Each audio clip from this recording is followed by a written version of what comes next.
Lin and his army finally stepped into the Grand Tomb, where they were met by a gathering of ghost-type monsters. The creatures eyed them warily, uncertain of the goblins' intentions.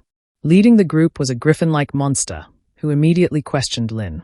He warned that the scent of humans would attract all manner of monsters from miles around and wondered if this was the goblins' first time in the Grand Tomb. Perhaps they didn't understand the true danger they faced. But Lin quickly responded, explaining that during production, humans sweat so much that their overwhelming odor could easily mask the scent of goblins. With this insight, Lin began to understand why humans had always been so hesitant and fearful of the Grand Tomb. Surrounded by so many powerful monsters, he realized no human could ever hope to conquer them all. Lin bowed respectfully to the griffin leader, expressing his gratitude to the ghost species who had helped him. He promised that neither he nor his goblins would cause any trouble in the Grand Tomb.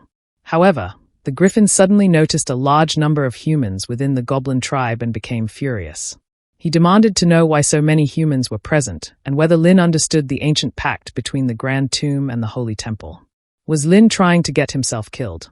Lin quickly clarified that the humans were part of his goblin production army, exhausted, all-female workers who posed no threat. Hearing this, the griffin calmed down and reassured Lin that the goblins would be protected and could develop peacefully within the tomb.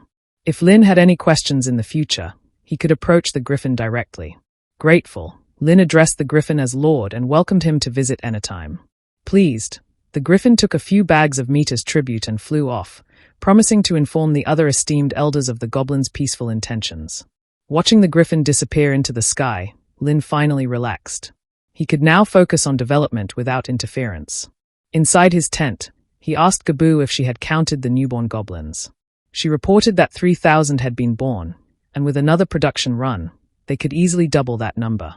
But there was a problem. After testing 10 mutated species and their dominant offspring, none had survived. Lin wasn't surprised. Hybrids rarely thrived. Realizing that mutated and dominant species could no longer reproduce effectively, he instructed Gabu to shift focus. It was time to capture some animal-type monsters to produce more basic goblins for lower ranks. As night fell, Lin retired to his main tent. Capturing monsters no longer required his personal effort. His simulation system made things far more efficient. He commanded the system to initiate a life simulation. The system booted up, confirming that Lin had just stepped into the Grand Tomb and that the current storyline had begun. After surviving countless wars and voyages, Lin had finally found a place to settle and grow. Now was the time to produce a massive wave of low-level goblins and expand his strength. With that, Lin led his army into the enchanted forest to capture monsters. They slaughtered everything in their path, dragging the beasts back to serve as the next generation of goblin cuisine. Over the next few days, they secured 500 seventh-tier creatures, including flesh-eating rabbits and crying-faced monkeys. On the return journey, they captured a rare and powerful seventh-tier magical beast, the Thunder Mana Bear, boasting a strength of 3,000. It was a prime candidate to enhance the goblin bloodline. Lin also captured several other high-tier beasts, significantly boosting the tribe's overall power. After a month of establishing their presence in the Grand Tomb, the goblin tribe had expanded once more. Their production capabilities increased by another 3,000, setting the stage for even greater growth. Just as the goblin tribe basked in the glory of their rapid progress, disaster struck. A sudden, brutal surprise attack by humans devastated the goblin workforce. Lin was stunned as he read the simulation results. How could humans have infiltrated the Grand Tomb? He struggled to accept that any humans would dare violate the ancient treaty. The simulation presented him with 3 options. Avoid direct confrontation and respond with covert retaliation. Stand their ground and engage the humans in a head-on battle. Attempt to negotiate and understand the attacker's true intentions. Lin chose the third, hoping for clarity. But the simulation revealed that the humans gave no response. By the time the goblins realized what was happening, human soldiers were already descending from the cliffs, initiating a massacre. Soon, holy guards appeared on both flanks, surrounding the goblins completely. After a savage battle, only Lin and a handful of goblins managed to escape. The scene left behind was one of absolute devastation. For choosing the wrong course of action, the simulation awarded Lin a mere 10 points, and then ended. Now in a dire dilemma, Lin understood the humans had abandoned reason. Time was running out. He stepped outside his tent, shirtless and grim, and summoned a fierce goblin subordinate. He asked where the griffin leader resided. The goblin pointed toward the majestic forest nearby, where the griffin and his tribe had made their home among the towering trees.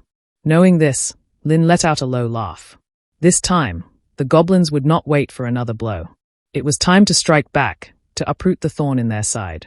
The humans, the Empire, and the Holy Temple wouldn't stop until they were given a reason to retreat. At dawn, we saw Lin in deep conversation with the Griffin leader. The Griffin was curious how Lin knew the humans would attack. Although Lin had already experienced the future through the simulation, he couldn't reveal that truth. So he lied, claiming he had seen the approaching army while scouting beyond the tomb. Given the events unfolding before the goblins' arrival, he was sure the humans were planning to launch a full-scale assault. The Griffin, though skeptical, chose to believe him. He spread his wings and took flight, promising to investigate. "Don't worry," he told Lin. "The humans won't be allowed to rampage in the Grand Tomb. Not by me. Not by any of the host species." He assured Lin he'd report back soon. Lin nodded and thanked him, watching the Griffin vanish into the sky.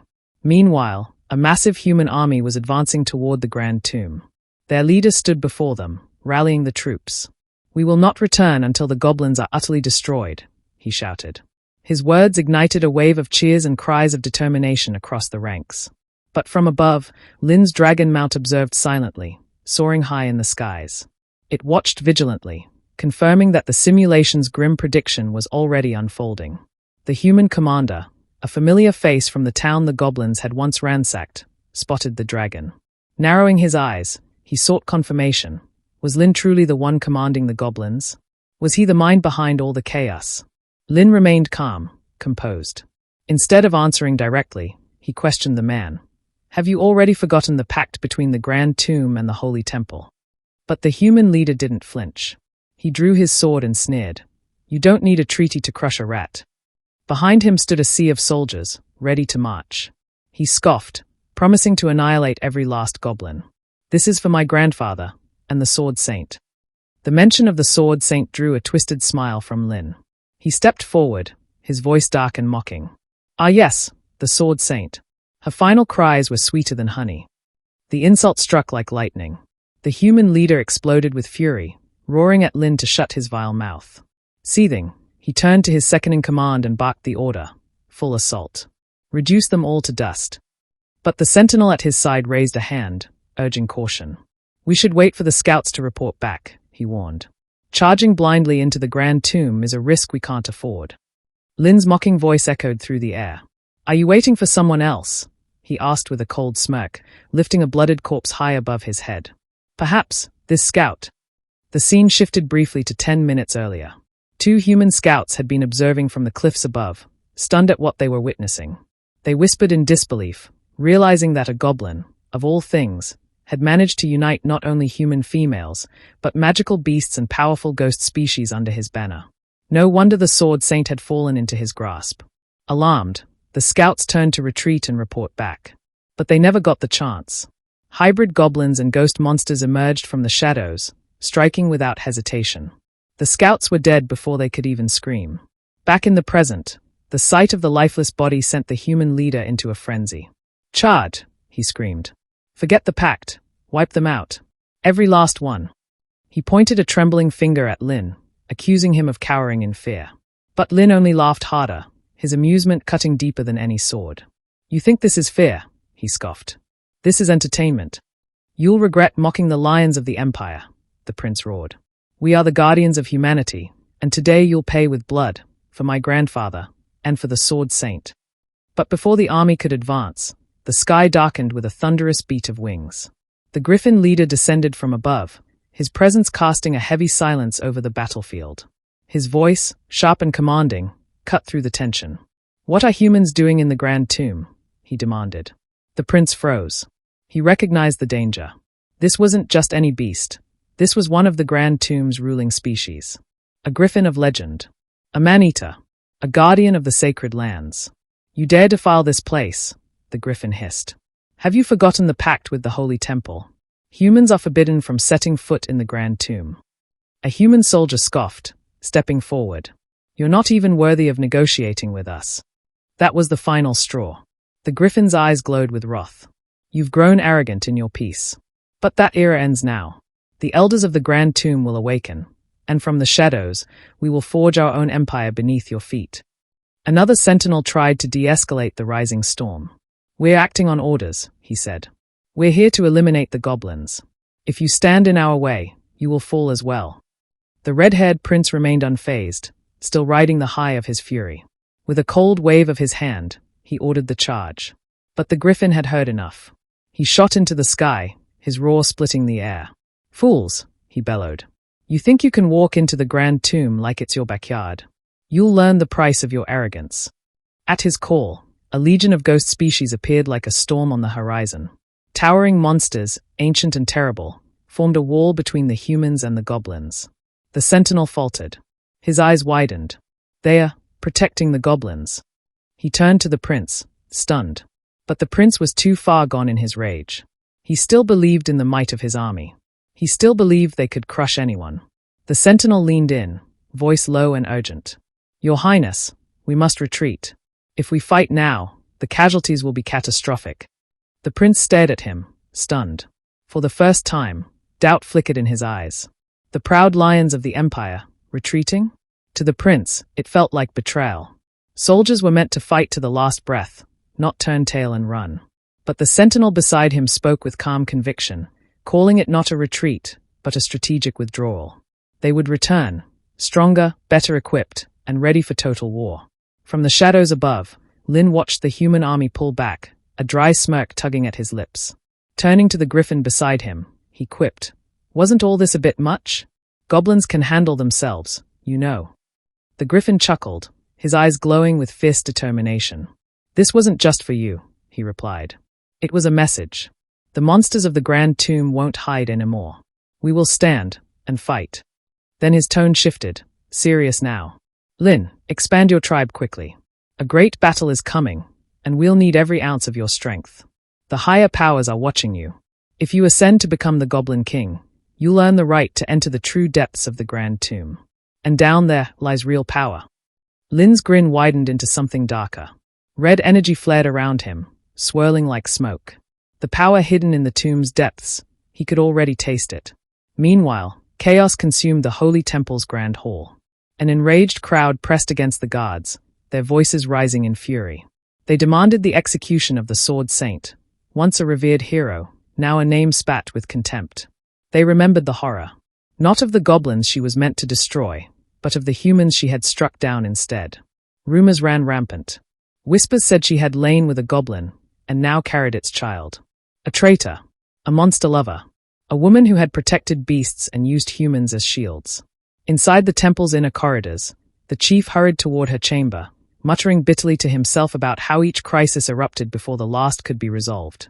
But as he entered the room, his words died on his lips. There she was, calm, serene. The Sword Saint sat quietly, cradling a newborn goblin in her arms. Her child. The child of the enemy. The chief stared, disbelief washing over him. Had he foreseen such disgrace, he would have ended it before it ever began. But now it was too late.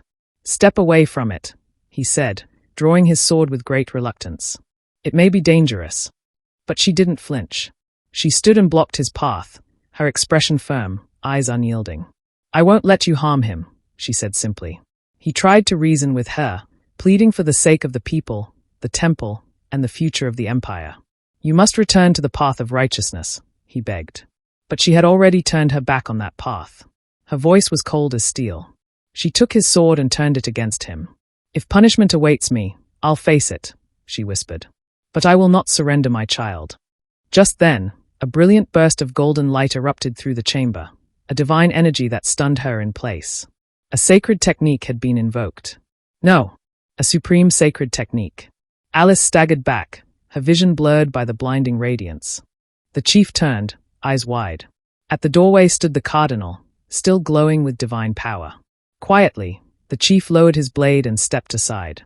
I leave this to you, he said to the cardinal, his voice heavy. I cannot bear it. But Alice, regaining her senses, refused to bow. Her voice was steady, even as her strength waned. She declared that if divine judgment was to befall her, she would accept it. She had lost her sacred power, her former glory was gone. But the cardinal met her resolve with cold finality. He told her it was not divinity that had abandoned her. It was she who had turned her back on the light. Without pause, he reached out toward the child in her arms. "Then I will cleanse the impurity myself," he said. A pulse of holy magic surged from his palm, pure and merciless. The goblin infant's life force withered under its radiance, snuffed out in seconds. Alice could only watch, paralyzed and trembling, her hands reaching out in futile desperation. Her scream was silent. Outside, the restless crowd waited for justice. When the chief finally emerged from the temple, the people erupted in cheers, until he threw the small, lifeless body of the goblin child down the stone steps. The cheers died instantly. Gasps echoed across the courtyard as stunned silence took hold. The chief's voice rang clear. "Justice has been served. But hear me, any further slander against the former sword saint will be met with consequences." No one dared respond. The crowd slowly dispersed, shame and confusion etched on their faces. Within the temple's throne room, a servant rushed in breathlessly, reporting that Alice had broken free and vanished from confinement. The chief stood frozen, disbelief flashing across his features. The situation was spiraling beyond control. Far from the temple, in the goblin domain, things were changing quickly. A mutated goblin ran to Lin, boasting that he had finally unlocked magic. But most of the tribe was fixated on one thing, reaching level 70. Lin reclined lazily atop a boulder, eyes half-lidded, smirking at the rabble below. "You think power comes easy," he scoffed. "The enchanted forest is crawling with magical beasts. If you want strength, go earn it." His tone hardened, contempt dripping from every word. "You've gone soft. Lazy. You care more about numbers than survival. You should be thanking me, not whining like children." The goblins shifted uneasily. They feared the forest, and with good reason. Death hid behind every leaf and shadow. But when Lin's aura flared, a blood-red pressure sweeping through the air, they broke. He didn't have to say another word. Panic seized them, and they scattered toward the forest like mice before a predator. Even the ones not given orders fled, unwilling to risk his fury. Lin exhaled sharply, watching them go. "Bunch of parasites," he muttered. "Only brave when it's easy." But then a familiar figure descended from the sky. Wide wings beat the air slowly. The Griffin Lord had returned. Lin narrowed his eyes. "What brings you here now?" The Griffin landed with a smirk. "I've brought someone I think you should meet," he said cryptically. "Another lord. One whose favor might serve you well." Lin's interest sharpened. Political cover. More names to wield if the day came when brute force alone wouldn't cut it. The Griffin motioned behind him. Lin turned, and saw it. A massive reptilian creature shimmered gold in the sunlight. A subhuman lord, known as the Golden-Haired Lizard Master. Power level, 3,990. Lin studied him coolly. Not the strongest he'd seen, but formidable enough. The lizard's gaze was locked to the east, toward the human lands. Lin tilted his head slightly. "You curious about the humans?" The Griffin nodded. "He is. Very.